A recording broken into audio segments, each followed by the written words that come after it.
वो पता ही नहीं लग रहा वो पैसा कहाँ गया, क्योंकि प्रीमेच्योर वाले बाहर हैं second one rank one pension से, जेसीओ रैंक बाहर है, जो सैनिक विधवाएं हैं उनकी कोई बढ़ोतरी, छोटे रैंक वाले हैं वो बाहर कर दिए वन रैंक वन पेंशन से।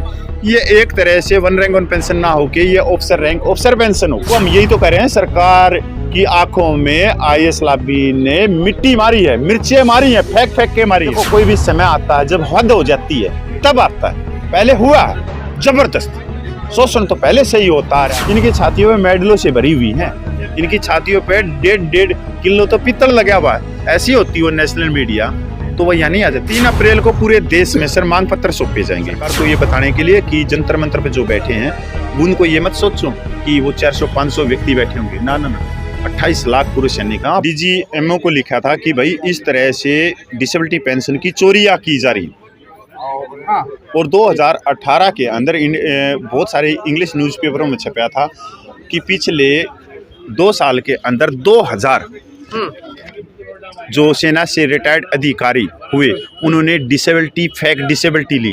और डिसेबिलिटी भी किस चीज़ की ली है, किसी को फंगस हो गया, किसी को शुगर हो गया, लाइफस्टाइल बीमारियां, यहाँ तक मानसिक रूप की भी कि मैं संभोग नहीं कर सकता, मतलब इस तरह की भी डिसेबिलिटी या पेंशन ली गई। और इसका कारण क्या था कि इसमें गप्फे हैं डिसेबिलिटी पेंशन में। आप दिखाने की कोशिश करोगे कैमरामैन से मैं कहूँ, ये देखो यहाँ पे ये डिसेबिलिटी पेंशन का चार्ट, ये 2018 में एक अधिकारी की 5880 रुपये थी, ये 2006 में 5880 रुपये थी, यहाँ से ये बढ़ती है और ये आ जाती है 75,870 रुपये, ये नॉर्मल पेंशन। तो किस हिसाब से ये बढ़ाई गई, देखो ये गप्पे, मतलब बहुत जबरदस्त गप्पे। ये यहाँ पे देखो आप, वार इंजरी 100% डिसेबिलिटी पेंशन 11,760 रुपये 2006 में, और ये 2023 में 1,51,740 रुपये। या फिर देखो war injury 100% invalid out disability pension 11,760 रुपये, और यहाँ पर देखो 2.81 के फार्मूले से 2,52,900 रुपये। और इसके ऊपर एक चीज और भी है श्रीमान जी, इस पे डीए भी है, इसके ऊपर डीए भी है, क्योंकि ये 3 तरह की डिसेबिलिटी मिलती हैं जवानों को। युद्ध क्षेत्र की अलग होती है, पीस स्टेशन की अलग होती है, जैसे कोई गेम कर रहा है, कोई सेना का काम कर रहा है, ऊपर से सीढ़ी से गिर गया या कोई छोटा मोटा एक्सीडेंट हो गया, गाड़ियों को लेके जा रहा है, यहाँ जवान की देख लो। लेकिन मोदी जी तो खुद वन रैंक वन पेंशन की बात करते हैं। वन रैंक वन पेंशन दी ना मोदी साहब जी ने दी, और मैं उसका धन्यवाद करता हूँ कि 40 साल की पुरानी मांग उन्होंने पूरी की। पर ये नहीं देखा कि उन्होंने कि 42,700 crore one rank one pension का फर्स्ट का पैसा कहाँ गया। और सेकंड में अभी खबरें, पहले तो उन्होंने जो 20 जनवरी को प्रेस नोट जारी किया था उसमें 23,000 कुछ करोड़ रुपया था, अभी वो 28,000 करोड़ हो गया बढ़ के। तो वो पता ही नहीं लग रहा वो पैसा कहाँ गया, क्योंकि प्रीमेच्योर वाले बाहर हैं second one rank one pension से, जेसीओ रैंक बाहर है, जो सैनिक विधवाएं हैं उनकी कोई बढ़ोतरी नहीं है, 700 रुपये तक है, वीर नारियों की बढ़ोतरी नहीं है, डिसेबल जो सोल्जर हैं जो 11-12 साल की सर्विस में इनवैलिड आउटबोर्ड हुए उनकी बढ़ोतरी नहीं है।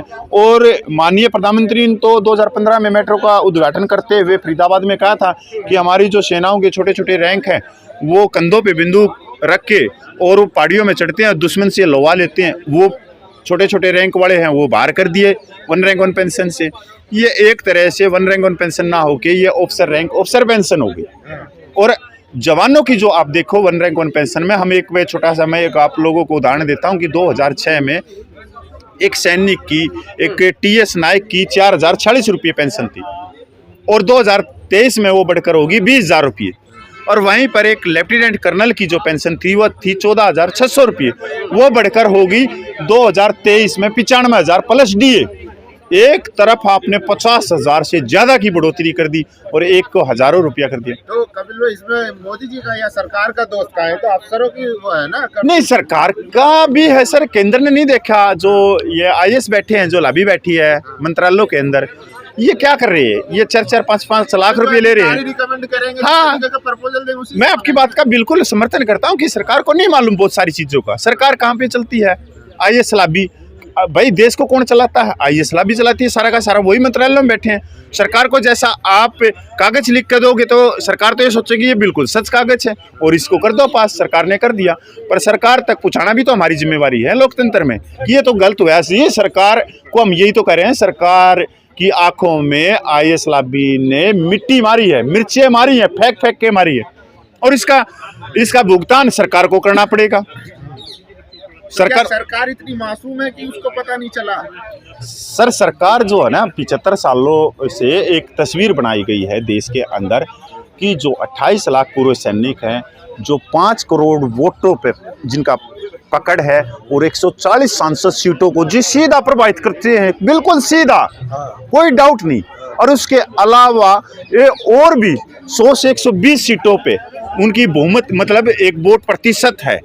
तो वो जो दिखाई उनकी वोटों का एक ठेकेदार बना दिया कि ये रिटायर्ड अधिकारी है, और उसने हमारी जनसंख्या दिखाई। आप पुरानी जितनी भी रैलियां दिखा लो, जवान तो कभी स्टेज पे ऊपर जाने नहीं दिया, जवान तो दरी कुर्सी में बैठा रह गया, और वो ऊपर स्टेज के ऊपर चढ़ के वो सारी ये जो सिस्टम में है, जो पे पेंशन वो भी बढ़वा लेंगे। ऊपर से भाई कोई राज्यपाल बन के निकल गया, कोई सांसद, कोई कुछ। आज भी संसद, लोकसभा में, राज्यसभा में बैठे। जवानों को ये सारी चीजें समझने में इतना टाइम क्यों लगा? कहाँ देरी हो रही थी? क्या ये देखो, नहीं कर पा रहे थे या समझ नहीं आ रही थी कुछ? ये मैं आपका बिल्कुल, फिर मैं आपका समर्थन करता हूँ। कुछ तो हिम्मत नहीं कर पा रहे थे। कुछ हमारे जवानों को बरगला लिया जाता है, जैसे उसके कंधे पे हाथ रख दिया, चाय पिया दी या और कर दिया, उसको साहब कह दिया, सोफे पे बैठा लिया, तो जवान फिर पीछे हो जाता है। कुछ बरगलाना बहुत बड़ी बात है कि वो जवान, देखो कोई भी समय आता है जब हद हो जाती है तब आता है। पहले हुआ जबरदस्त शोषण, तो पहले से ही होता आ रहा है। सारे जो आर्थिक शोषण है भाई, वो पहले से ही होता है, पर इसकी हद तो 2023 में भी होगी। वैसे हम बहुत समय से लड़ रहे हैं, 14.5 साल से या कमेटी संघर्ष कर रही है, और लगातार धरना प्रदर्शन, बहुत सारी चीज़ों को, जवानों को जगाने के लिए। और आप लोगों के का मैं धन्यवाद करता हूं कि हमारे से ज़्यादा तो पत्रकार मोदियों ने करे, जो आप लोग पत्रकार हो। मैं इसका नेशनल मीडिया का तो मैं बिल्कुल धन्यवाद नहीं करता, क्योंकि आप लोगों ने पता नेशनल मीडिया की हालत हमारे देश में क्या, और मैं चाहता भी नहीं कि नेशनल मीडिया हमारे को दिखाओ। जब आप जैसे नौजवान भाई, नेशनल मीडिया की क्या हालत है? आप क्यों ऐसा कह रहे हो? तो कह रहे राष्ट्रवादी मीडिया है। नहीं, राष्ट्रवादी है, जब तो वो राष्ट्रवादी तो यहाँ बैठे हैं सर। ये देखो, इनकी छातियों पे मेडलों से भरी हुई हैं। इनकी छातियों पे 1.5 किलो तो पित्तल लगा हुआ है। ऐसी होती वो नेशनल मीडिया, तो वह यहाँ नहीं आ जाती। नेशनल मीडिया को चाहिए क्या? बाबा बाहर निकल गया जेल से, बाबा के भक्तों ने टायर फूंक दिया, बाबा ने पर्चा निकाल दिया है, ये नेशनल मीडिया के काम है ना। दूसरी बात कोई और है, राजनीति के अलावा बात ही नहीं है। अरे देश में और भी तो हैं, बहुत सारे समाज हैं, बहुत सारे कर्मचारी हैं, कोई अलग अलग समस्याएं हैं, गरीबों तक वो सुविधाएं नहीं जा रही। तो मीडिया का काम होता है कि सरकार तक निचले लेवल की आवाज़ ऊपर तक ले जाना, कि सरकार को ये बता दे कि जी आपकी जनता में ये चल रहा है, वो राजा तक पहुँचाना। क्योंकि मीडिया होती है ज्ञान, जैसे गुरु वाल्मीकि हो गए, गुरु रविदास हो गए, तो ये ज्ञान, तो मीडिया चौथा पिलर इसलिए कहा गया। पर मीडिया का तो भाई अभी तो क्या मीडिया पे क्या दबाव है क्या? अरे आप रहे भाई, दबाव तो क्या, उनको वो नहीं दिखते ना कि हम शांति से बैठे हैं, हम संविधान को मानने वाले व्यक्ति हैं। अभी हम बैरिकेड पे चढ़ जाएं या और कुछ कर दें तो मीडिया आ जाएगा 2 मिनट। और भाई कुछ हाँ, मसाला भी चाहिए। और भी आप लोग खुद पत्रकार हो, आप लोगों को सबको मालूम है क्या क्या चाहिए। 3 तारीख को क्या प्लान है? 3 अप्रैल को पूरे देश में सर मांग पत्र सौंपे जाएंगे, तीनों सेनाओं के पूर्व सैनिकों के द्वारा, कश्मीर से अंडमान, मणिपुर से अपने जैसलमेर, राजस्थान। दिल्ली में कुछ बड़ा करने का प्लान है? नहीं, दिल्ली में कुछ नहीं है। दिल्ली में भी मांग पत्र सौंपे जाएंगे सभी डिस्ट्रिक्टों में जितने भी है, तीनों सेनाओं के। ये अपनी जायज़ मांगों के लिए, सरकार को ये बताने के लिए कि जंतर मंतर पे जो बैठे हैं उनको ये मत सोचो कि वो 400-500 व्यक्ति बैठे होंगे। ना, 28 लाख पूर्व सैनिक। आप लोग खुद भी देख रहे हो, यहाँ 20 फरवरी के बाद में यहाँ कोई स्टेट है, सारी स्टेटें आ रही हैं, अलग अलग जगह से आ रही हैं, और कल तो उत्तराखंड की बारी आ जाएगी। और 3 अप्रैल तक तो हमने स्ट्रेंथ को बिल्कुल घटा दिया यहाँ पे, कि जितने भी सैनिक यहाँ दौड़ लगाए, वो अपने आसपास के जो गांव हैं उनमें जाएं, सैनिकों को बताएं कि 3 अप्रैल को चलो जिला कलेक्टर ऑफिस अपने गांव के आसपास में, वहाँ पे वो जागरूक करें, वहाँ पे ज़्यादा सैनिकों को आपको कि ज्ञापन सौंपने से आपकी समस्याओं का समाधान होगा, और अगर नहीं हुआ तो आप अगला कदम क्या रहेगा? सर अगले कदम तो और भी अच्छे आएंगे, आप ये यकीन मानिए। अगले जो कदम होंगे वो बहुत अच्छे होंगे, पर ये एक संविधान के दायरे में है, और सरकार तक ये पहुँचाने की कोशिश है कि भाई पूरा देश का सैनिक समाज एक छाते के नीचे, ये मैसेज बहुत स्ट्रॉन्ग होता है। आप ये बताओ ना सर, 750 से ऊपर डिस्ट्रिक्ट है, और जब 750 डिस्ट्रिक्टों में मांग पत्र जा रहा है और वो 750 डिस्ट्रिक्टों के सैनिक दिल्ली में पहुंच गए, तो फिर मैं आपसे ही सवाल कर लेता हूँ।